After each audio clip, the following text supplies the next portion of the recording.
What's up? Ghost Fictions is here, and we're back again. This is the part 1 of a story where Issei was the grandson of the god of the devil Satan. What if Issei was born as a descendant of the true Satan? What if he was the heir of the Prince of Lies? This is the story of Issei Maou, the Devil-God Sekiryuutei. Watch as he rises to power, and watch as he looks to answer a question. Do devils cry? But before we start, please consider subscribe to the channel and give this video a like. Don't forget to check the description for more information. Now, let's get into part 1. Brah. Issei's eyes snapped to the left, his eyes widening slightly. The one he just defeated had been an illusion, he was no longer in a position to counter. Partner, you should probably use me. Greg exclaimed, seeming a little nervous. Issei, realizing the dragon was right, manifested boosted gear on his left arm, catching the sword by the blade. Issei bit back a cry of pain, glaring at the offender, as light-coated right hand. Boost. With boosted gear's effect coming into play, Issei sent a haymaker to the surprised enemy. Catching them off guard and off balance, his punch hit home and sent his opponent careening through the first magical barrier. Quickly searching the area, Issei identified the mages and waved his right hand still enveloped in light at them. The action resulting in several laser-like magic attacks nailing the targets in their various joints, disabling but not killing the mages. Breathing a little heavily, Issei looked back to where he'd punched swordsman. Issei let out a soft growl. You'll have to do better than that, old man. Remember who you're dealing with. Issei shouted, feeling angered at the fact he was fooled by an illusion, even if only for a few seconds, and angered that he had been forced to use boosted gear. Bringing his breathing under control, but not letting go of his anger. Issei whispered but 2 words. Balance break. Welsh Dragon Balance Breaker. Boosted gear announced, covering Issei in his scale mail, a red aura bursting around him like a blistering inferno. Green eyes stared at the old man who was his current enemy. Old man, I'm done playing. Promise not to die. But those words spoken, Issei charged the old man. He feigned going for a punch to the face, dropping down to sweep out his enemy's legs, before standing up to punch them in the gut. He followed it up by kicking the old bastard inside of the head. Crimson energy gathered in Issei's left palm. Boost. Boost. Boost. Boost. Boost. Dragon shot. Issei called as he punched a basketball-sized mass of energy, sending a huge wave of crimson light at the seemingly Herculean swordsman. The energy blasted towards the man, creating an ear-piercing noise as the blast ruptured the atmosphere and carved a swath through the earth. The wave engulfed the man, and Issei could faintly hear a scream. Once the blast faded, the man was on his knees. The ground was scorched and fractures filled the landscape, the ground being partially melted as steam and smoke rose into the air. The area looked like some kind of meteor had landed. Which wasn't too far from the truth. Yet, despite the damage to the landscape, the swordsman was struggling to his feet, though disarmed. Issei grit his teeth and charged, yet the man disappeared in an explosion of wind and sparks. Issei growled as his vision was overcome only to gasp in pain as he was kicked in the back of the head. Issei rolled forward in response, conjuring an orb of energy in one hand, before thrusting his palm outward towards his opponent. The simple motion sent a wave of powerful wind towards the giant man, allowing Issei to dash forward and send a haymaker towards his nose. It struck home. But Issei didn't get the chance to celebrate as the man had thrown a ball of electrical energy at him. Issei screamed in pain as the ball blew him backwards and nearly shocked him into unconsciousness. The pain was almost unbearable. But almost wasn't bad enough. Issei roared and jumped to his feet, firing black lightning at the man as Issei planted numerous traps around himself. These traps were to keep his opponent from reaching him for a short time. Boost. Boost. Boost. Boost. Boost. Boost. Boost. Boost. Boost. Boost. Boost. Smirking, Issei started to quickly make his preparations. He strengthened his armor and body, he created a secondary layer of armor over top his scale mail. This layer being made out of crystallized light and pure electrical energy. Issei then reinforced the solid light of the secondary layer. He could hear his traps going off and being overpowered, even so. Issei wouldn't be deterred. He created a mass of gold divine energy which he gradually shaped into a sword. Said sword being a katana, a golden katana with black lightning coursing through and around it. Issei then ran a hand along the blade to reinforce and strengthen it. The man had reached Issei, preparing to punch Issei from above. Yet he had been too slow, the traps had served their purpose. Momentarily increasing his strength drastically, Issei slashed the man over the torso. The slash leaving a texture like shattered glass in the space around it, having broken through the dimensions. Using his jetpack, Issei charged the man, preparing to bisect him. The man dodged backwards, yet he was still given a deep gash on his chest and was blown back by the shockwave. Unfortunately, the man responded not by screaming in pain, but by roaring in fury and digging his feet into the ground. An explosion of purple-blue light erupted around the man, along with white and black lightning. Fissures and cracks spread throughout the ground as sparks danced along the rocks, which were quickly being swept up by a powerful windstorm. Jet. Issei spread his dragon wings and took to the skies, using his power of a dragon's flight to anchor himself against the storm. The man soon calmed down, but his power had increased dramatically. Damn it. Looks like he doesn't plan on giving up. Issei charged forward to slash the man, but his opponent met his sword with another. A sword of pure lightning met the energy blade, resulting in the area being bathed in differing colors of light. One side was bathed in gold, the other bathed in purple. The heterochromic star disappeared as their blade lock ended, only to flash into existence again and again as they rapidly clashed swords. Each and every blow bathed the battlefield in light, each and every blow shook the earth around them, each and every blow left lingering distortions in space as their clash broke through dimensions, each and every blow gradually lifted them higher and higher into the air. Eventually, they were fighting far above the clouds. The clash of the two men ripping open the atmosphere as the force of the blows sent them every which way, resulting in only rays of light being visible as they traveled across the sky. One crimson, the other white, each one repeatedly colliding and releasing golden and purple light in opposite directions. And in the wake of their clash, destruction remained. The atmosphere being ruptured and the air itself being electrically charged, the heat waves so great that the ground beneath them started to melt. Boost. Issei boosted once again and used his jetpack, enabling him to cleave straight through his enemy's sword and launch them into the ground.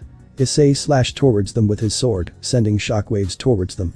Dismissing his sword, Issei dived after him as they were struck by the shockwaves. Issei cocked his fist back, coated it in light and thunder once again. Issei punched the enemy square in the face.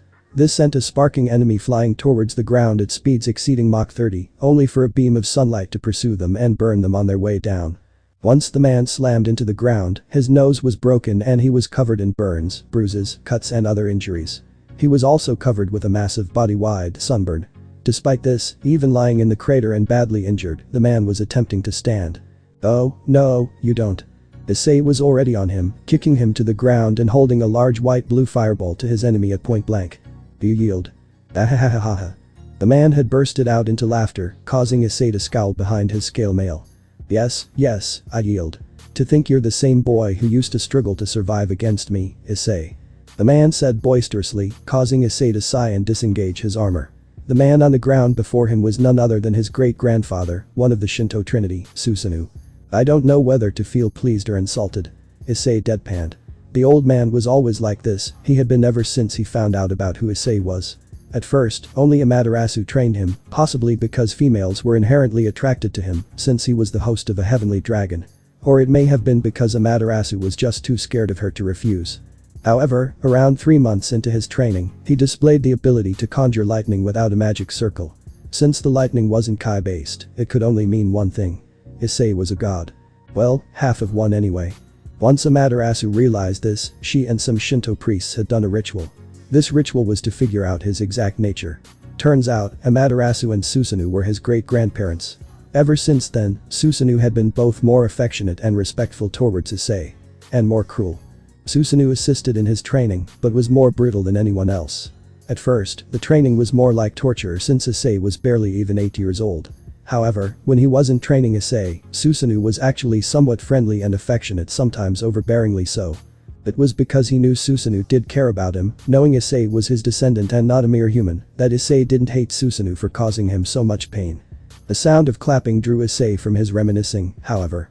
Turning around, Issei was met with a sight that still made his breath hitch a little. A young woman, who appeared to be 30 at the most, stood before him. She had vibrant pink hair down to her knees and purple eyes. While her facial structure clearly looked Asian, her skin was a milky white. She wore a white kimono that hugged her form, showing off a voluptuous and curvaceous figure. It also showed off a significant amount of cleavage. 2 fox ears adorned her head and 3 fox tails swayed behind her. The woman before him was Amaterasu. Well, an avatar of her, at least. She was the Shinto sun, queen of the Shinto gods and precursor of the imperial dynasty of Japan, and his great-grandmother. Amaterasu was the sun incarnated, the most powerful of all sun gods, a goddess so strong she needed to use an avatar with severely reduced power and divinity, so mortal minds could even look at or come near her without perceiving her as the sun itself. Issei, despite being over 75% non-human and half-god, had a mortal mind. If he looked at her true form, he would only recognize the sun itself. His eyes would hurt from staring too long, and he would burn from getting close, just like the sun the earth orbited.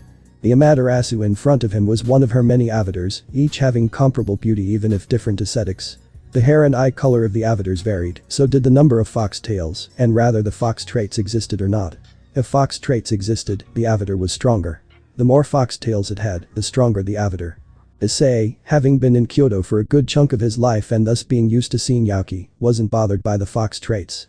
In fact, he preferred them, hence why she always used the kitsune-like avatars around him. He found the fox trait suited his great-grandmother quite well and felt they attributed to her beauty. Indeed, Amaterasu was a woman so beautiful that, despite his more human-like mentality, he couldn't help but leer at her for a few seconds after he laid his eyes on her. That is, before he realized what he was doing and quickly shook his head to remove any perverted thoughts. And, right now, she was walking towards him with a sly smile as she gave a gentle applause. "Very good, Issei-kun. You defeated the mages and my brother, you did really well," Amaterasu said in a voice that made Issei shiver with need. Her voice was rich and melodious, just a little sultry, and her tone was coy and mischievous. Her voice was naturally seductive, but with the tone she was using, it was almost enough to make him try to force himself onto her. The problem made worse by the fact that he knew she was trying to seduce him, since gods weren't bothered by incest in the slightest. Yet his more humane way of thinking made him hold himself back. Even if he knew she would welcome it, he still felt a bit uncomfortable by the concept, so he didn't give in. That didn't mean he didn't blush furiously and stare at her as he tried in vain to speak. "What's wrong, Issei-kun? Fox got your tongue," she teased, letting out a giggle that would be music to anyone's ear. Issei, in that moment, found that he'd discovered a new shade of red before he gulped, swallowing down his arousal and anxiety so he could think clearly. "No, I was just surprised by your sudden appearance," he answered, still blushing a little. Amaterasu was clearly enjoying it too, which only served to force him to fight back a growl. "Yufufufu. Is there something wrong with wanting to see how my Issei is?" she asked slyly. Issei huffed and crossed his arms. "No. But can you at least pretend to not want to seduce me in front of your husband?" Amaterasu pouted in response before smiling once again. "Ara, such a dirty boy," she purred, causing Issei to sigh in resignation. Shaking his head, he smiled. "Says the perverted fox." He shot back, causing Amaterasu to chuckle before pressing herself against him. She looked up at him with a seductive smile, staring at him with a mixture of multiple forms of love and carnal desire. "You've come so far. I'm so proud," she said with a more sincere and earnest smile, although it also appeared a little sad. "Sensei, is something wrong?" he asked. She just nuzzled him and pressed herself more firmly against him. "I'm alright, Issei. It's just that you've gotten so strong. You've grown so much since I met you all those years ago. And you can't stay here forever, you have to return to the mortal realm in order to achieve your goals." She choked on her words a little, tearing up slightly. "It's just a little sad to see my little bird leave the nest, that's all," Amaterasu said, only for her eyes to widen as Issei wiped her tears away. "Abe-san, please don't cry. A smile suits you better," Issei said kindly, speaking softly so as not to hurt her ears.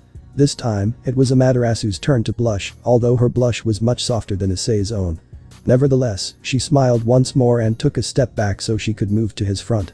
"I'll miss you, Issei-kun," she said softly, her tail swishing happily before she pounced and hugged him. Issei smiled in return, returning her embrace as he caught the foxy woman. I know, I'll miss you, Amaterasu-chan."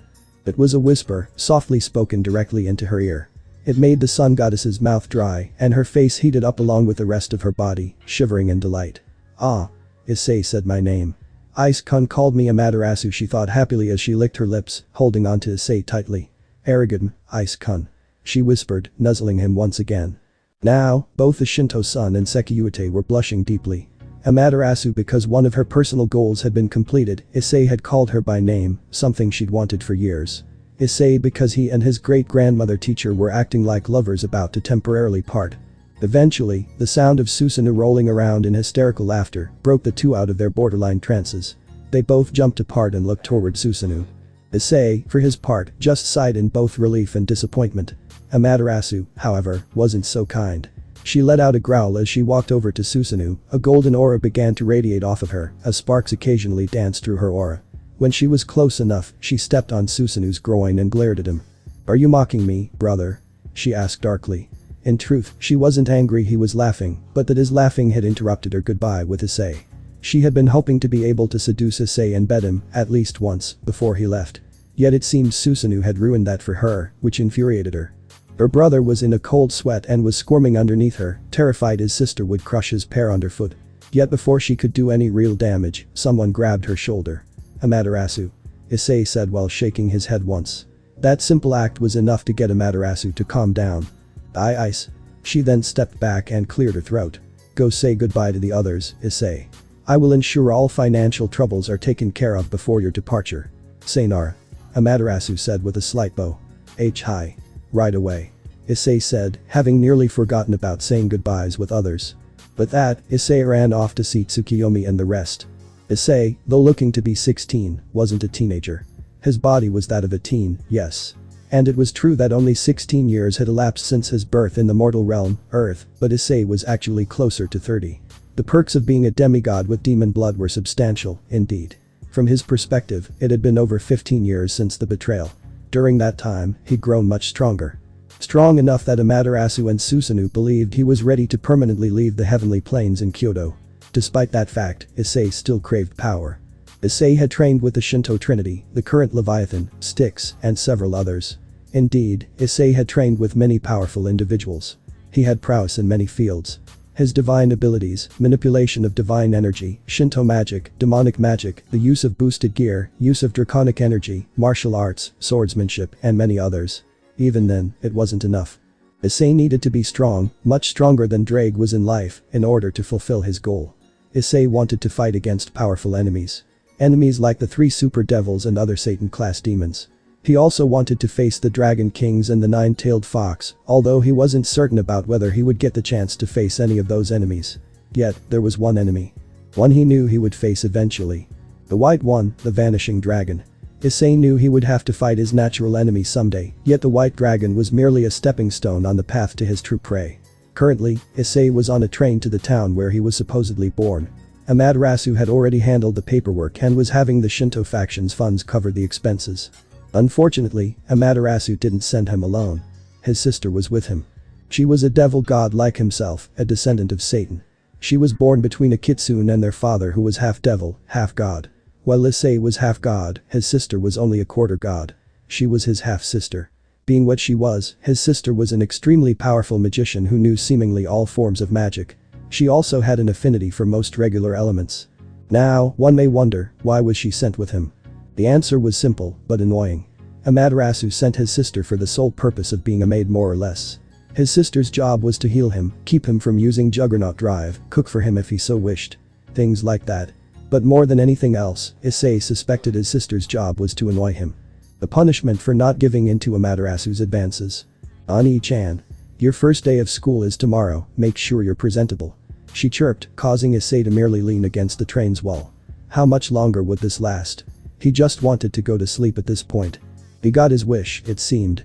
As him and his fox of a sister were going to the house, mansion, his great-grandmother had purchased for them, they only had to deal with a simple rabbit oni. For either of them, a common oni may as well have been sheep, and they were lions. Needless to say, they slaughtered it before they arrived at home. Issei immediately went to shower while he let his sister cook. After eating, he went straight to sleep. Even as he slept, he still trained. In his dreams, he practiced his techniques and worked on strategy. Specifically, overcoming Drake on combat. In their mind, in that dreamscape, Drake had all of his abilities. Though Drake mostly used his dragon fire, boost, and his body. Overcoming Drake, or at least meeting the criteria Drake set for him to be considered victorious, wasn't an easy task. Yet Issei felt it was worth it. When his sister woke him up, he took a shower and let her cook. Once he'd eaten, he went off to school. A school with devils in it. Issei thought as he casually arrived at his first class. The day went by in a daze, nothing of note happening. He already knew most of the subjects and had long since mastered them. He only pretended to pay attention in class, even though he was actually thinking about how to get even stronger. As it turned out, growing up among gods had its perks. As well as technically being the age of some teachers. However, just when he thought he could go home, someone approached him. A blonde boy who reeked of demon, though he wasn't bad looking. The only blemish on his features was a small mole on his face, one that would be easily mistaken for a freckle or birthmark if one didn't look close enough. Hi do Issei-kun. Yes. My name's is Yudo Kiba, my club's president wants to see you. Kiba said. Issei, for his part, merely sighed. He should have expected this, really. It was only natural that someone with heterochromic eyes, pale skin, and a naturally heavy presence would stand out in Japan, especially when the school was for normal people. Lead the way. Issei responded, standing up and following the blonde. Apparently, the boys' club was filled with demons. Complete with a fallen angel and a Nekomata. The latter two caught his attention the most. They seemed more interesting than the others who appeared to be rather bland and regular demons. Konnichiwa. Issei greeted casually, not even bothering with proper pronunciation, and stared the group as a whole. His focus wasn't on any particular one, but all of them together. Issei put his hands in his pockets. Hi do Issei-kun, Butchu wants to make an offer to you. The one with the fallen angel devil's signature said. Issei looked to the one with the red hair who sat at the desk. It was obvious the president was probably the one sitting at the desk. I'm not joining your peerage. He said bluntly, standing perfectly straight and still barring his breathing and the occasional blink. He seemed like a statue. Iridid blinked. How did you know? Easy, you look like a Gremory. I figure, odds are. A high-class devil who's sitting at a fancy desk probably wants to ask me to join their peerage. Again, another blunt reply. The Gremory looked somewhat stunned before clearing her throat. I see. Well, what are you? Would you believe me if I said Iblis? He said dryly. He's not. He smells like an angel. The midget Nekomata said. Issei chuckled and the Gremory raised an eyebrow. Now, Kaneko, why do you say that? She asked. Because he smells like a Keno, but more pure. Kaneko said in a monotone. Can I go home yet? Issei asked, tired of the conversation already.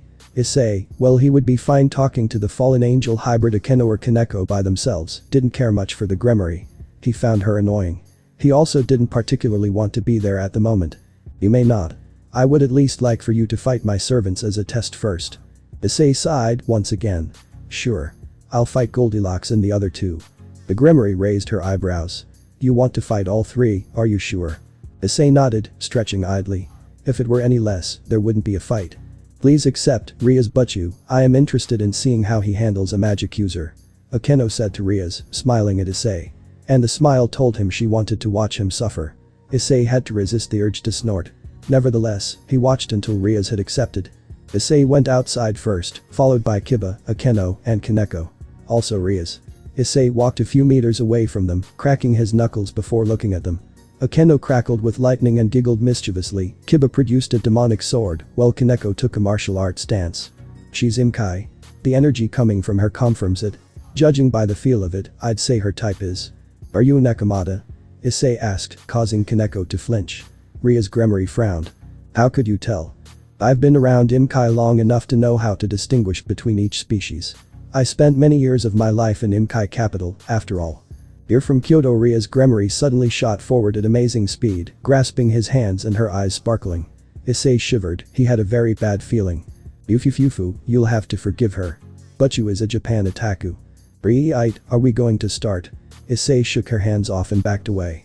Rias realized that she was making him uncomfortable and regained her composure, coughing as she returned to her original position. Why yes, please begin.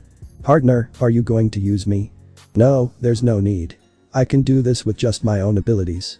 Issei answered, already knowing this fight was ultimately just a game. Ah. Probably right. Well then, I'll be taking a nap. Right after that, a loud snoring came into Issei's mind. Issei resisted the urge to roll his eyes. This lazy dragon was one the gods feared. My opponents are a fallen angel, a demonic sword user. Probably sword birth or blade blacksmith, and a Nekomata. Judging by Akeno's claim she's a magic user. I should be ready for holy and lightning magic from Akeno and Kai attacks from Kaneko. However, Kiba is harder to pin down. He produced a demonic sword. I don't know what exactly he can produce or what abilities they will have. I should be weary. Issei thought to himself, staring his opponents down. Issei watched them closely, with Kaneko and Kiba charging. Issei waiting until they were about to hit him before he leaned backwards, rotating his body slightly to kick Kiba in the gut. He also caught Kaneko's fist and threw her away. Only to be narrowly missed by a lightning attack. Kiba shot towards Issei, swinging his sword at his side, probably not wanting to aim for vitals on an unarmed opponent. He got the shock of his life when Issei nonchalantly moved to the side with minimal effort and slapped the arm holding the sword away, causing him to lose balance. He caught sight of a foot coming at him and used his sword to block the blow. He didn't have time to be shocked when the sword shattered and he was sent flying. Got you? Kaneko fell swiftly with her leg outstretched, evidently trying to hit Issei with an axe kick. Her descent was abruptly halted when Issei caught her leg with one hand and threw her at Kiba, who was getting up, sending both to the ground. Issei grimaced. That kick was stronger than he thought. His hand ached in pain as he waited for the two to get up and resume their assault. Evidently this game required a bit more effort than he originally believed. Kiba shot forward with another sword, this time aiming for his neck. Issei ducked and struck the flat side of the blade with his fist, breaking it. He turned and kicked Kiba in the stomach, sending him flying. Kaneko was suddenly in front of him, her small body being hidden by Kiba's larger one. She punched at him. Not bad, either. There was obviously some power behind it, and its speed wasn't bad either. But it was way too slow to him. He sidestepped it and caught her arm, flipping her over his shoulder and down to the ground. She wasn't fazed and kicked at his face, though he caught it and threw her aside. He turned to see that Kiba had closed in, this time with two swords. He moved back as Kiba unleashed a flurry of slashes at him. Issei smirked. His skill was impressive, but he was still too green. Issei lashed out with a foot, kicking Kiba in the shin before chopping him on the neck. Kiba rolled with it, and as he got up, Issei kicked again, catching Kiba in the stomach and kicking him next to where Kaneko had landed. Having realized that they couldn't win by themselves, Kiba and Kaneko began attacking together. As Kiba created a new sword and attacked from the left, Kaneko appeared at his right with her fist drawn back. Issei's eyes narrowed. He leaned back so that both attacks barely missed him and returned to his original position. He started moving backwards to evade their coordinated attacks, making only minimal movements to conserve energy. He paused when Kiba's sword grazed his cheek, leaving a tiny cut that bled slightly. Not bad. You two aren't particularly strong, but your teamwork is quite impeccable. Certainly better than most opponents I've fought. Thanks for the compliment, though I would feel better about it if you were fighting seriously. Your stance is clearly that of a swordsman, so why have you not drawn your sword yet? Kiba asked with a smile, though his eyes made it clear that he felt a bit insulted. Don't have it. Besides, I'm forbidden from drawing it unless I'm completely cornered.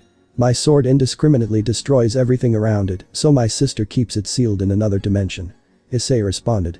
However, the sound of laughter drew his attention, and he looked to Akeno, who had prepared a rather large number of magic circles behind her, while he was fighting the other two. All of said magic circles shot out lightning.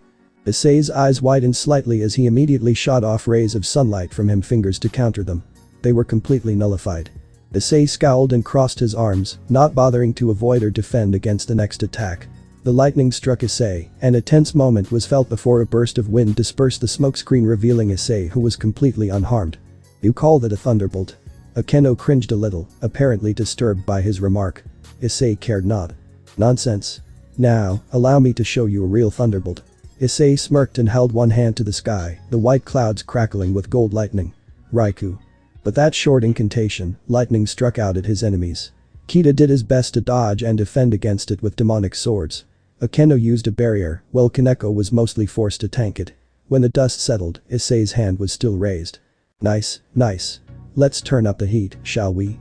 Issei suddenly threw down a high-speed incantation, saying multiple things at once. Slowly, black clouds began gathering overhead, flashing with lightning and crackling with thunder. 3 bolts of purple lightning struck his opponents. A bolt of white lightning crashed down, striking Issei, but not harming him. Instead, the lightning began to twist itself around Issei's body, covering his chest, shoulders, forearms, and legs, forming a crude armor. This is lightning magic, and at a much higher level than Akeno's. Rias looked shocked at the level of elemental manipulation being used by Issei, far outclassing that of her queen, who was definitely far above most high-class devils when it came to mastery of elemental magic. I have affinities with fire, lightning, wind, water, and a few other things. Something of this level is nothing to me. That said, this is one of my stronger spells. Rage no Yoroi, Armor of the Thunder God, level 1. If you still feel confident, then try taking this on. Issei mockingly made a come-hither gesture. Kiba and Kaneko shot forward. Kiba swung down his sword that immediately shattered upon contact with the armor, and Kaneko's fist bounced back, and both were struck by bolts of white lightning from the armor, knocking both of them back. If that's the best you can do, you'll never break through this armor. How about you try a bit harder? Kiba frowned and placed a hand on the ground. Sword birth. A dozen swords materialized and shot at him, intent on impaling him, but all of them shattered upon contact with his armor. Kaneko once again descended from above, intending on striking his head, one of the unprotected parts on his body. Naive. Issei snapped his fingers and a bolt of gold lightning shot down from the storm clouds, striking Kaneko in the stomach like a whip. Issei caught the lightning as his hand, crafting it around a mass of white energy. Eventually, he formed an adachi. Basically, a large katana made out of lightning and divine energy. Issei then proceeded to run his hand along it, putting runes on it to enhance it. "So, Yudo, shall we dance?" Issei asked with a smirk, entering a stance with his blade behind him in a reverse grip. Kiba nodded and charged, Issei dashing forward to meet him head-on. The two blades locked, but after only a short fraction of a second, Kiba's demonic sword split in half and he was slashed by Issei's blade. Kiba screamed in pain as he was knocked backwards, his body coursing with lightning as the divine energy entered his body through the large gash on his chest, the energy breaking down Kiba's body. As Kiba was writhing in pain, Kaneko and Akeno looked rather surprised before Kaneko charged him. Kaneko punched Issei in the face, stunning him for a moment before he sliced her a few times with his sword. Her durability as a rook and her naturally stronger Kai providing a slight barrier made sure Kaneko wasn't heavily injured. The tendon in her wrist was severed and she had large cuts, but she wasn't incapacitated. Akeno, however, was healing Kiba the best she could, which wasn't that well. Issei just watched and shook his head. Kiba's technique and speed are impressive, but he's too fragile and doesn't have much power. His swords also aren't very impressive, they're only slightly better than normal swords if you ignore their magical abilities. Kaneko is a tank, but she's too slow.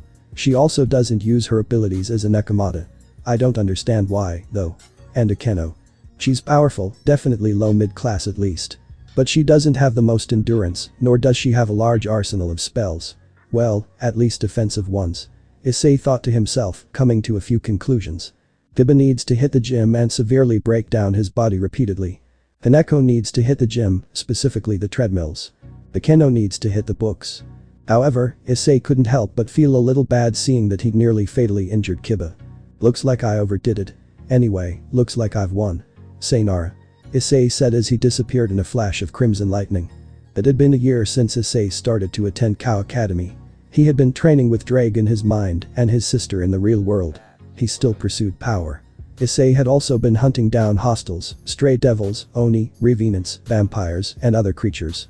He was a Shinto demigod after all, it was his job to make sure guests didn't attack his people, especially in devil territory, where Issei's right to rule was twofold. Issei mainly took to monster hunting as a hobby, due to boredom and in the hopes of a challenge. He only found a few enemies he felt were worthy of him actually fighting instead of playing. Every off day, Issei trained with his sister. Every break, Issei trained with Athena, Thor, or the Shinto Trinity. All they had to do was flare their power a bit and he could crash down with a bolt of lightning, no matter where they were. And, every day, he called Amaterasu, who was as doting, scary, and compassionate as always. He also occasionally had run-ins with the devils, but there were three he saw regularly. First was Kiba, who had asked him to train him. Obviously, the training had started as one-sided beatdowns. Over the last year, however, Kiba had started to become stronger overall. His sword production rate was quicker, his swords more durable, sharper, and stronger with a more defined energy signature. Overall, sword birth was slowly evolving, and Issei was interested in seeing the balance breaker. Yudo himself, on the other hand, had gotten physically stronger and more durable. His stamina had improved as well, his speed and reflexes also grew a little. All in all, giving Kiba an ass-kicking every day after school seemed to be just what the doctor ordered. The next one he saw frequently was Kaneko, who had only begun attending school this year. Kaneko reminded him of her, so he was somewhat fond of the Nico.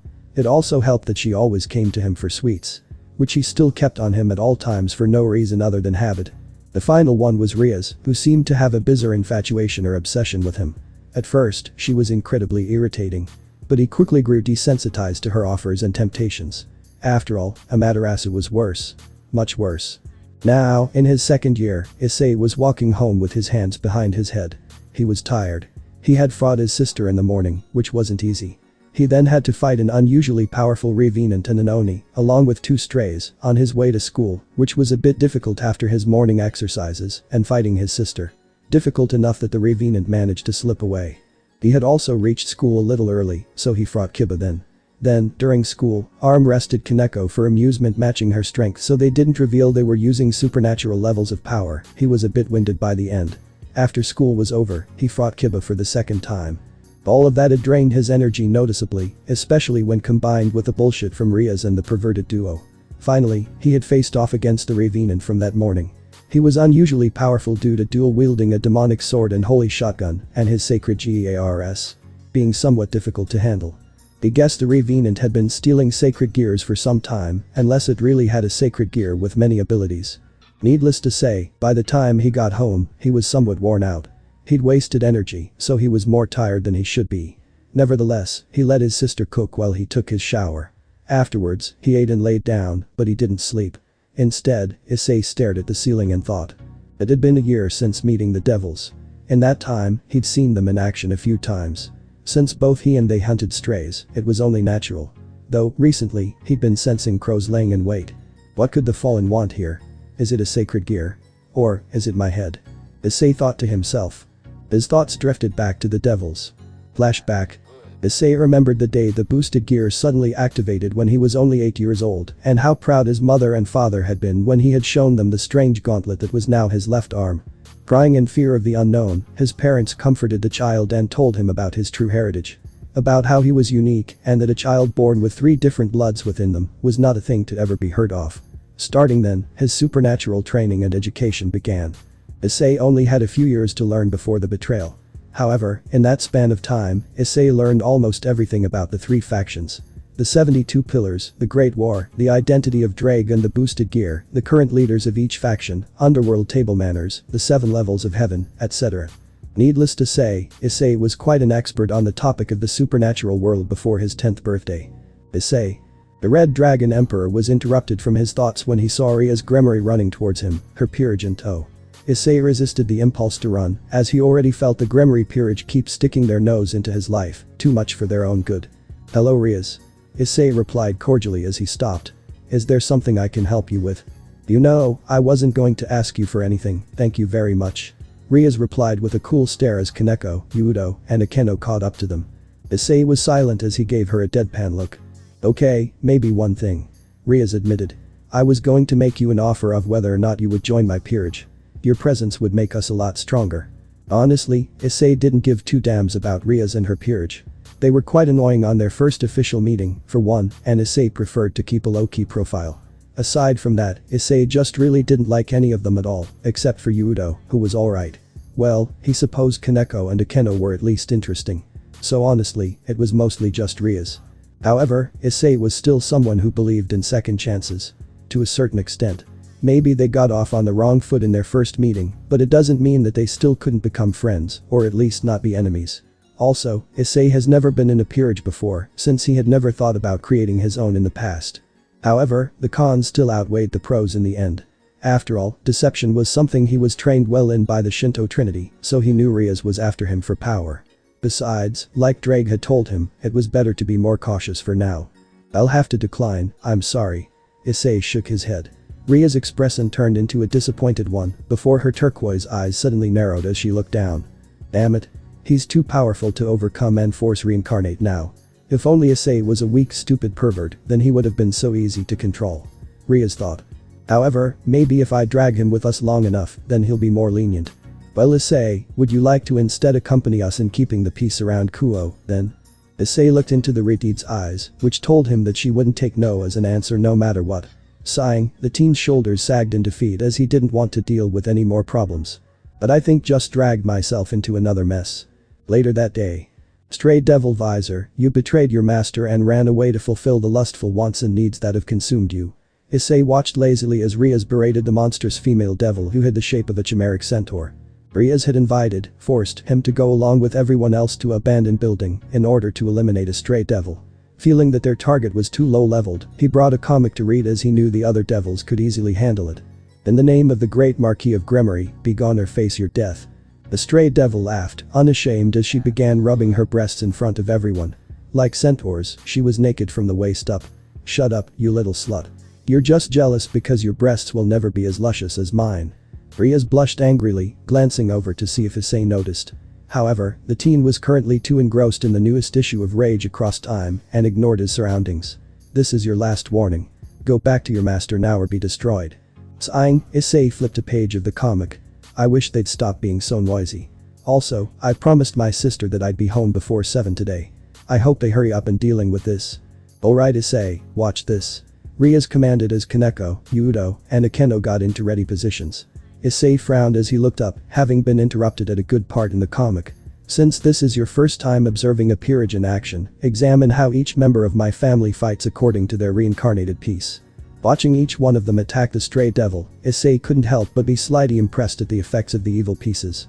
The Red Dragon Emperor watched the other members easily beat down the beast, quickly leading it to the final blow. "And I, the king," Riaz told him as she charged up a magical blast, erasing the abomination from existence. "Any questions?" "No." Issei shook his head. "That was quite an impressive job, though. You've trained your peerage well. See you all tomorrow." Flashback end. That had been sometime last year. Or was it earlier this one? Whatever. Ever since then, he and his sister had been hunting monsters as well. His sister mostly did it so she had something to do while he was in school, besides research, while he did it for amusement and to hone his skills. After all, no matter how strong he was, he could still be killed by weak enemies if he was too careless. It was for that very reason that he began to put limitations on himself and challenge himself. Fighting an enemy barehanded, fighting without using over a tenth of his power, fighting with swords only, switching his weapon for every attack, defeating an enemy under a certain time, etc. He gave himself these challenges to make it more fair for his enemies, so he would actually have to put in some effort. After all, Issei wanted power above all else. For the sake of his dream, he needed to be the strongest. It was for this reason that Issei decided to get out of bed and do an extremely brutal and intense exercise. He knew that he would be largely recovered after sleeping, thanks to his nature. When he finished the workout, he went to sleep. Once more, training with Drake begun. He and Drake discussed things about boosted gear and how Issei could improve it, and they also did the usual training. In the end, Issei felt he had found a way to make boosted gear stronger. This method would be to join a peerage as a pawn piece to use the promotion feature. However, Issei didn't exactly want to join a peerage and wasn't sure he could be reincarnated with evil pieces at all.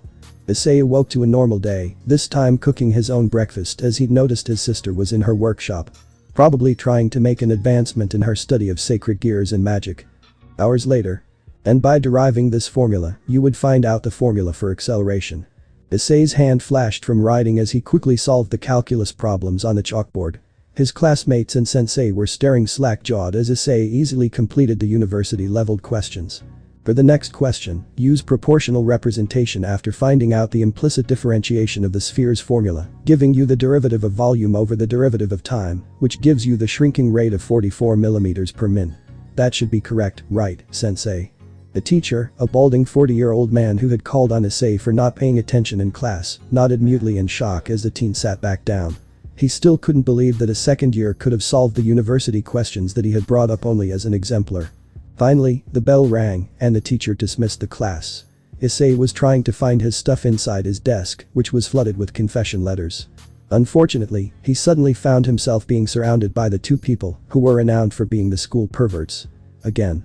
Sighing, Issei sat back down and prepared himself for the verbal barrage from the perverted duo. They certainly talked too much for their own good. "Why, you stupid pretty boy?" The baldy, Mitsuma, yelled at him as his hands were curled up into claws. "How is it possible that you are athletic, smart, as well as good-looking? It defies the rules of reality." "Yeah." Motohama, a shorter teen who wore large, square glasses added. "You already have over 50% of the female population in this school falling for you, and it hasn't even been 2 full months since the start of the school year. You have to be using hacks." "I don't remember entering any cheat codes. Hell, I'm not that likable." Issei responded, although he mumbled the last part under his breath. Sighing again, Issei drowned them out as he finally found his pencil case in the pile of letters. He glared at the letters for a moment, divine energy gathering inside and rapidly taking on a solar attribute. Then, the letters spontaneously combusted and the flame flashed out of existence. With that done, he left. Issei went to meet up with Kiba, and they did their spar. Issei now had to use Rage and no Yoroi to fight against Kiba without boosted gear or magic. The fight continued on longer than usual, with Issei healing Kiba, which had limited success, so they could continue fighting. The fight continued on for a good 90 minutes before Issei decided enough was enough. Issei departed, deep in thought. He was thinking about how to improve boosted gear itself. Maybe he could store weapons in it. Fuse other dragon-type sacred gears into it. He was pretty sure his sister could manage it one way or another. But he also thought about other ways he could improve it. An obvious one was breaking the Juggernaut Drive curse so he could use the power safely, yet that was much easier said than done. The next methods involved constructs that would help him reduce the drawbacks of the form. Such as a construct that could let him substitute external magical energy for his own reserves and life force, something like a storage unit of magical energy that could be used as fuel for the form. The next was some kind of item that used a spell to help stave off the insanity of Juggernaut Drive so he could control the form longer. Using evil pieces was also an option, even if one he wasn't exactly enthusiastic about. He also felt developing a subspecies for boosted gear could be useful, or finding new ways to use it. Overall, though, Issei wasn't too sure of what to do. In fact, he was so engrossed in his musings that he almost failed to notice the girl who was running up to him. Issei looked up, snapped out of his trance by the girl's presence. Are you Haidu Issei-sama? Issei turned around to come face to face with a pretty black-haired girl with amethyst eyes. She was blushing, her hands behind her back as she fidgeted. Yes, and you are? Issei asked, raising an eyebrow. My name is Amano Yuma. Would you go out with me? Issei looked at her and decided to weigh his options. The first thing of importance was that the girl seemed like a crow, meaning it was likely a fallen angel. Amaterasu had told him to be wary of fallen angels, as they could be very convincing behind closed doors. They were also proud and could be manipulative. On the other hand, she could be serious about it. Although she was clearly trying to hide something. If she were serious about it, it could give him a chance to get connections to the fallen angel faction. Partner, there's no need to be so thorough. You have nothing to lose, she and a million of her race wouldn't even reach half our power. Realizing the dragon was right, Issei nodded. Sure. What did it matter if she was a crow or a raven? It would be amusing all the same. Besides, he could handle it if something went wrong. Everyone is your enemy, Issei. Don't trust a soul out there, and use force if necessary. Amaterasu shouted at Issei as he made his way across a large castle encircled by a moat of black flames. This was combat training, as she had experienced the civil war that the biblical faction had fought and wanted to make sure that her little Sekiryuutei was prepared for any trials that might come his way should fighting break out again. The hail of arrows came around a corridor, being guided to their target by magic and coupled with enhanced piercing power. Mirror eyes. Shouting out its name, Issei's shield spell had appeared and expanded in size, encompassing the totality of his back area. The arrows bounced harmlessly off of the scarlet petals, the petals breaking after a single moment of contact. Don't stop, your blind side is always open. Upon her declaration, several lesser replicas of Kusanagi appeared and lunged at Issei. A shadowy figure appeared a few meters in front of him, seemingly beckoning him to safety. Issei's mind slowed the carnage down. His blind side was a troublesome place to guard, so this stranger's help would be appreciated. Channeling his latent energy into his feet, he made a mad dash for the perceived safe haven. He successfully dodged the swords, and they landed harmlessly on the ground. Unfortunately, upon arrival to the shadowy figure, a hand had penetrated his chest. Didn't Lady Amaterasu tell you not to trust anyone, kid? A beast with the visage of a hideous monster spoke from its mouth. Especially not an Oni. Don't worry, I didn't, Oni. A voice from above came. It was Issei, completely unscathed. That moment that he had increased speed, he did so exponentially, going faster than sound to move silently and creating an afterimage in his trail. The mirage Issei disappeared, and the real one continued on through his trials. The Oni was impressed. Not bad, kid. I see why Lady Amaterasu places so much stock in you. Then flashback. That had been right when his training with Amaterasu started over 2 decades ago. Currently, however, Issei was in a dream. He was facing the red sky dragon, Drake, trying to avoid getting barbecued by the flames. Hot, hot. Issei shouted out, feeling his skin searing as his sweat boiled away. Drake's flames made even Amaterasu's black flames feel like liquid nitrogen. It was like comparing ice cream to fire. Even so, Issei kept his eyes on Drake. The win condition for this bout was to take Drake off his feet, easier said than done. However, Issei was used to fighting large enemies who were stronger than himself. Fighting against his mate's phantasmal familiars had gotten him used to such situations. Besides, Issei had an advantage. Or two. 1. He was inherently resistant to fire. 2. Drake was inherently weak to lightning. Issei would share that weakness, were it not for him being a descendant of Susanoo and therefore having a resistance to lightning. This meant that Issei needed to electrocute Drake. He won't let me use my powers, his flames and aura bullets will put me out of commission if I stop moving. The safest place to be when I shock him is on his back. I need to get close and mount him. Issei thought as he rolled out of the way of another volley of aura bullets. I need to distract him. A spell that subtle and quick to cast. Have you formulated a strategy, partner? Too bad. I won't let you use it. Drake exclaimed as he leaped backwards while shooting aura bullets at Issei. When Drake landed, he ran to the side circling Issei.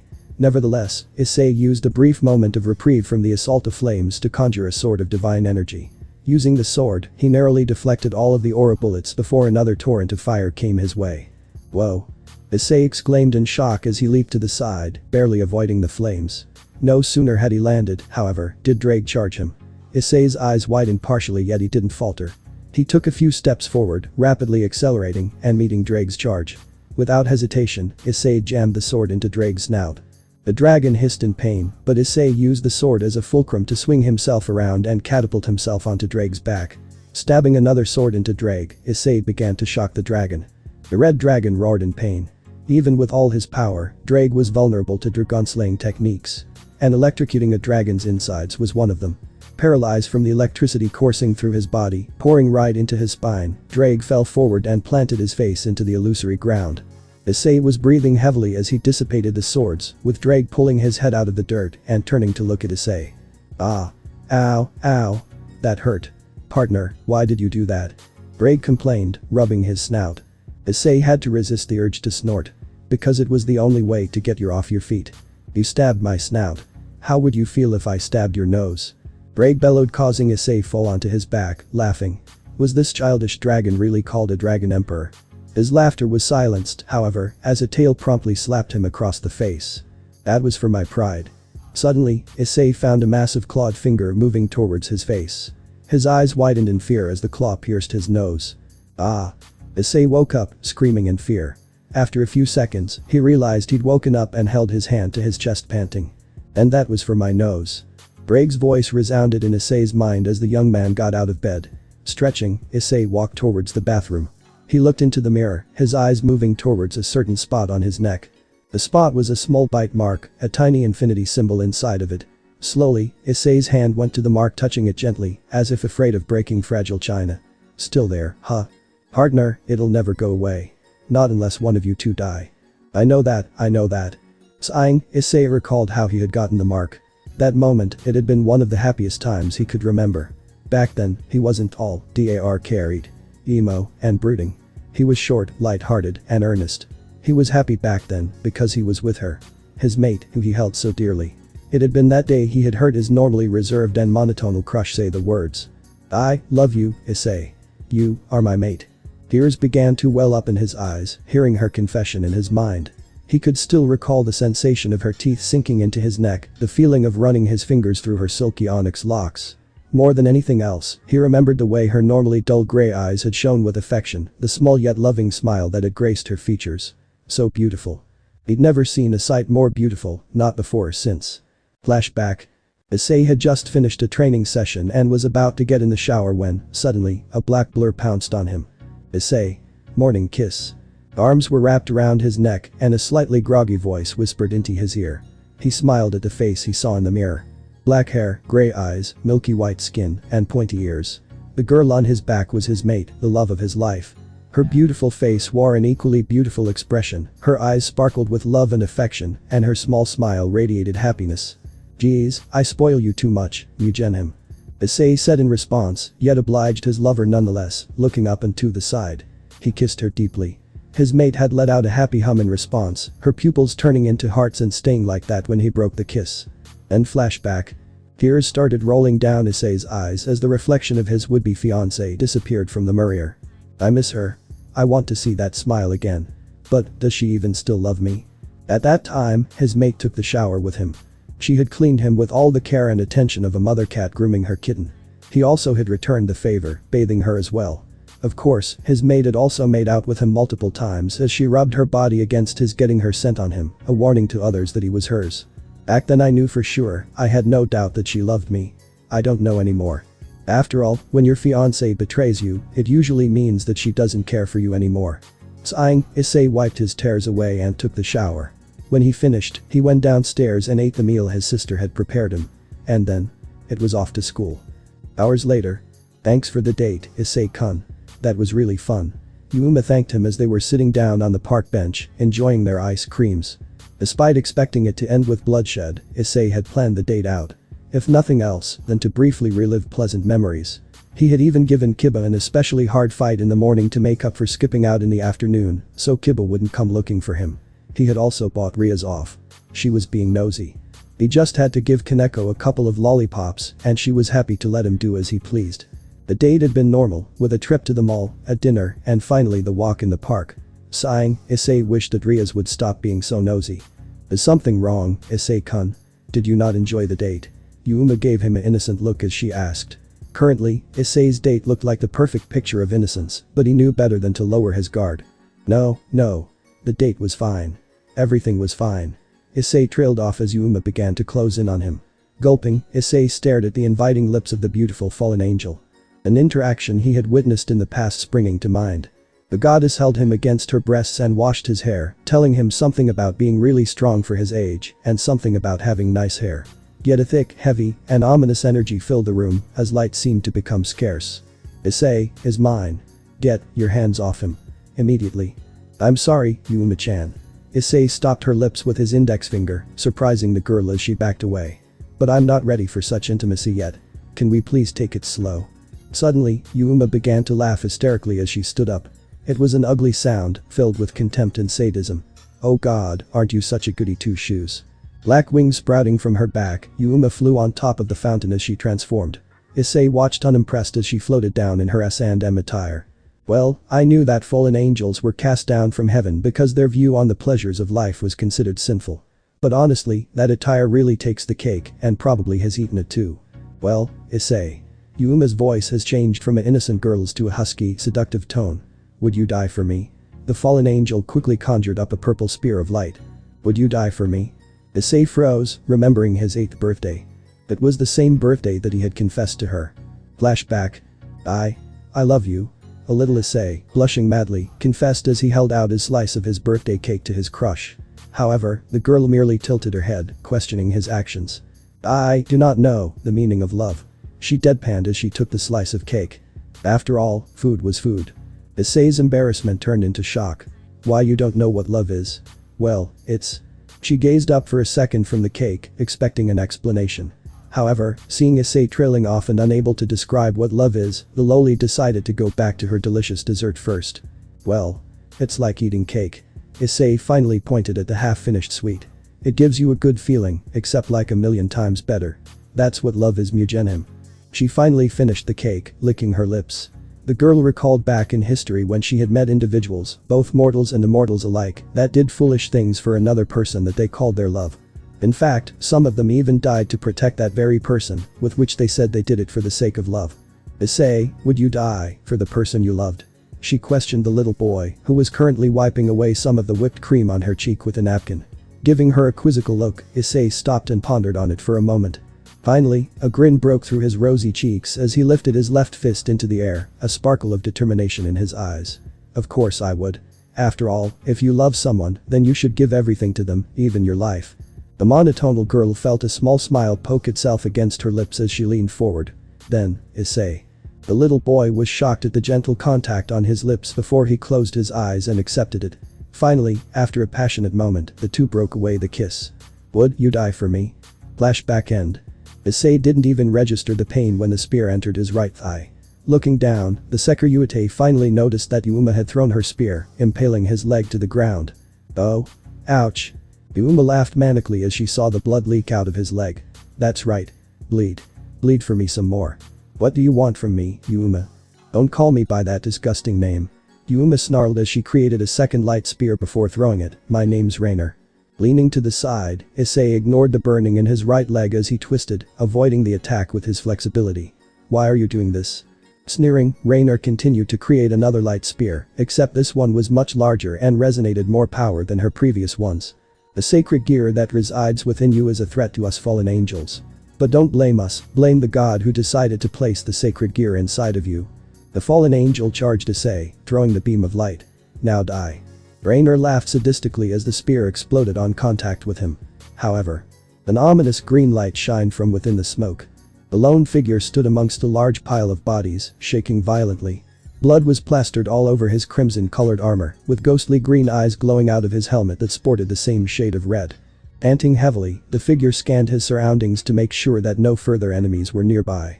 The fight had been long and tiring, with multiple enemies coming at him in waves, unrelenting in their attacks. However, it was not a time for rest. More could be coming, and he had to find an undisclosed location to rest and protect her before they would be ambushed again. The little girl in a Gothic Lolita uniform stepped out from behind him. Her emotionless black eyes casually observing the level of carnage dealt by the figure. It was natural, after all, for a mortal being to see such things in the vast millennia of their lifetime, leading to their permanent emotional apathy. The elf-like girl lazily kicked away the dying hand of a devil who was blocking her way. Turning, she slowly stuck out her index finger and gently poked the figure's helm, ignoring the blood that got itself onto her hands. "I am hungry." She spoke monotonously before continuing to poke the figure's helm without pause. "I want food. Japanese food." Sighing, the figure stepped back and deactivated his armor, which faded from existence. It revealed the stoic face of a young Issei about 13 years old. His spiky brown hair was unruly from exiting the boosted gear scale mail, with his usual heterochromic eyes currently being lifeless and icy. "I told you, you can't keep wandering out while my back is turned. You're wanted by those evil organizations out there, and I don't want you to get hurt." The little boy spoke with an equally emotionless tone before grabbing and shaking his head violently. Finally, his eyes cleared up as the usual warmth returned to his pupils. Each time he pushes himself when wielding the boosted gear, his bloodlust increases dramatically. Looking down, Issei fears the day when he would be unable to control himself and his mentality breaks. The Prince of Devils was suddenly interrupted from his thoughts when his lover stepped forward and planted her lips on his own. Now floating in the air, the girl gently broke the kiss and rested her head on his muscular shoulder. "You are my mate." She smiled softly.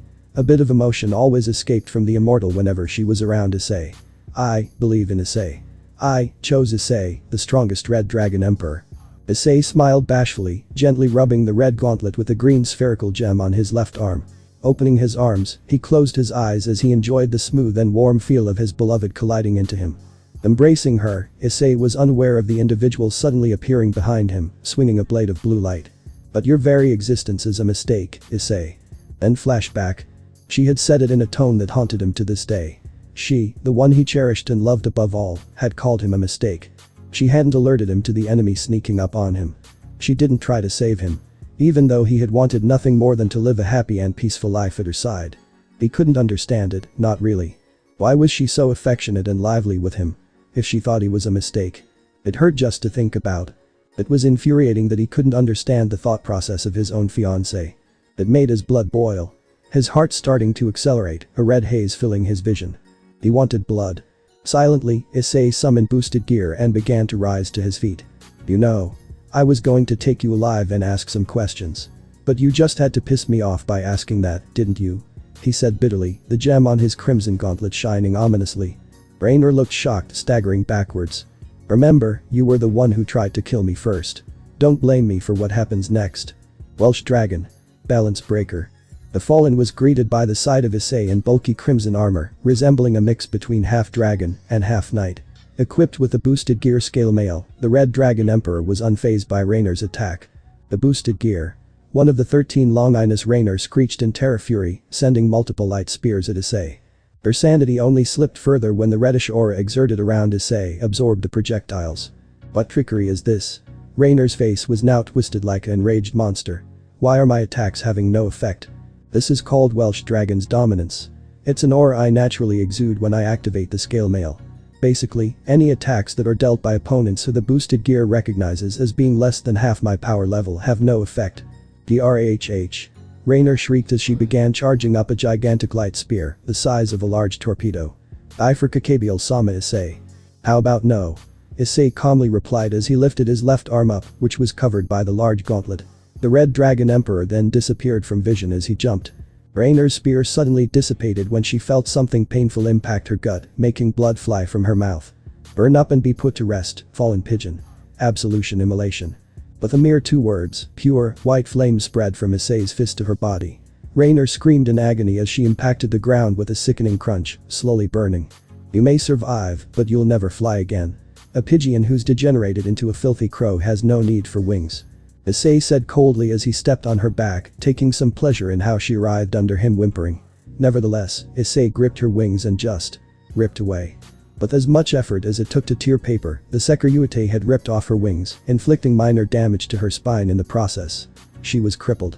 The entirety of her wings, down to the nerves and bone that connected them to her spine, had been ripped from her body. They could no longer be regenerated. Issei, for his part, merely watched as she attempted to feebly crawl to the fountain. He disengaged the scale mail and discarded the wings, walking to her and kicking her onto her back. He then stomped on her hand, grinding his heel into it as he enjoyed the sickening sounds.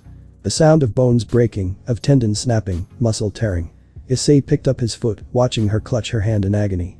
Issei grinned, wiping his shoe off on her face as the flames slowly spread from her torso. After a short time, he decided there was no point in humiliating her any further and simply decided to leave her to die. Issei left the park, talking to Drake in his mind. As always, they were discussing ways for Issei to become stronger. Oof. Issei was interrupted from his thoughts when he noticed that he had bumped into someone.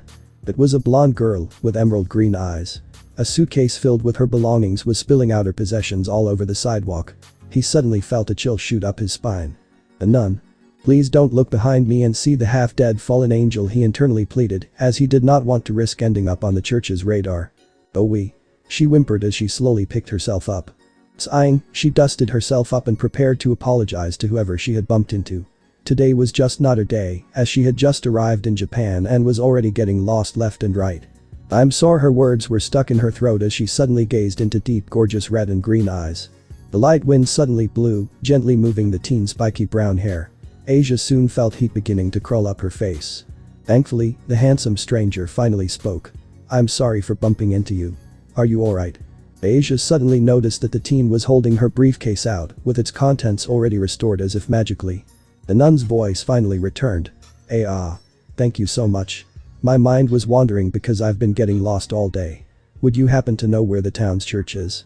Though he heard her speaking in Japanese, the movements of her lips made it clear she was speaking another language. Italian or Latin, if he had to guess. Looks like Nissan's translator talisman works after all. Suddenly, the brunette teen smiled, causing Asia's heart to flutter. She chastised herself for having such thoughts as she was a maiden of the church. Yeah, I know how that feels. I just got here a few weeks ago as well. It's just up the hill. Want me to take you? The blonde nun blushed again. Thank you so much. My name is Asia Argento, what's yours? Issei. Issei Haidu. Nice to meet you, Asia Argento. Want me to lead you to the church? Issei said, swapping the order of his given and family name for the girl's convenience. Hi. She exclaimed happily before sheepishly adding please. Issei walked down the streets, heading for the church just outside town. To his right was the nun he had just met and was escorting to the church, Asia Argento. For some reason, a part of him felt drawn to her. Not his human, demonic, or his divine aspect, but his draconic aspect that was a result of Drake's influence. Are you here alone? Issei asked the nun. Yes, I was just recently assigned here. Oh, but I heard that there are already other members at the church. Yeah, a bunch of low-level fallen angels. Issei privately thought to himself. Are you okay here by yourself? You can't speak Japanese, right? Yes. But once I've settled down, I can start learning. Asia Argento replied in an upbeat voice. Provided the crows don't do anything to you first. Some people had all the luck and some had none at all. Issei was inclined to believe that this kind nun was one of the latter to be involved with the fallen angels. There was also a strong sorrow in her eyes that spoke of past trauma. Issei was shaken out of thoughts by a loud cry. He looked at the park they were passing, the same park where he had met his mate all those years, and saw a boy sitting on the ground wailing as blood seeped out of a scraped knee. A woman, who appeared to be his mother, was trying to console him. Yosh-kun, it's okay, it's only a small wound. Since his mother was with him, Issei figured that the kid would be fine and was about to continue walking when Asia went into the park towards the boy. Hey. Issei tried to get her attention, but she pressed on. Sighing in resignation, Issei followed her. Asia knelt down beside the boy. Are you okay? Boys shouldn't be crying because of a small wound like this. Asia patted the boy's padded head gently. The boy looked at her in confusion, not understanding what she had just said. That was natural, she was speaking in a foreign language, so unless one was fluent in the language, unlikely for a kid, or had a translator, like Issei's own translation charmer the devil's language, even more unlikely, Asia might as well be speaking gibberish. Then, Asia placed her hand over the boy's scraped knee. Issei's eyebrows rose when he saw a faint green light emitting from her hands. The small wound closed instantly. A sacred gear? Issei wondered silently. His left arm was aching slightly, confirming his theory. That healing power is the ability of a sacred gear. Beside the boy, the mother looked very shocked at what had just happened before her eyes. Issei wondered why Asia would use a sacred gear in front of ordinary humans. There, your wounds are healed. The pain should be gone now. Asia patted the boy's head. The boy smiled in response. Thank you, Wani-chan. He said thank you. Issei translated for Asia. She smiled happily. Recovering from her shock, the mother grabbed the boy's hand and dragged him away as fast as she could, leaving Issei and Asia in the park. Asia, that power. Is it a sacred gear? Asia stiffened before nodding sadly. Evidently, her sacred gear was a contributing factor in her trauma. Yes, my sacred gear, twilight healing, a wonderful power that the Lord gave me. But, how did you? Don't worry, I won't pry. I also have a sacred gear, so I somewhat know what it's like. Asia smiled in appreciation and got to her feet, and the pair trio, if you count Dre, continued walking to the church. You're a kind person, you know. Not many people would go out of their way to help someone, especially not someone with such a light injury. Issei commented as they continued their walk to the church. Really? I think that there are many kind people in the world. I'm happy to be called one of them. Issei smiled sardonically. This girl was naive but kind, definitely not someone who would willingly work with fallen angels. Issei briefly considered killing the fallen angels to get her out of their clutches, but dismissed the thought. He didn't want to risk sparking the next great war by barging into a church uninvited and slaughtering fallen angels. Ah geez, when did I become this sentimental? He looked at the nun and couldn't help but feel a strong attraction to her. Not a romantic one, but something was drawing him to this nun. Drake surely felt the same attraction as well. Issei paused as they made it to the front of the church. Issei looked at the dilapidated building and noted it was even more run down than he imagined. He vaguely remembered that this church was quite prosperous when an exorcist he knew from some odd years ago still lived here. Without anyone of devout faith, he supposed that the church would have been abandoned eventually.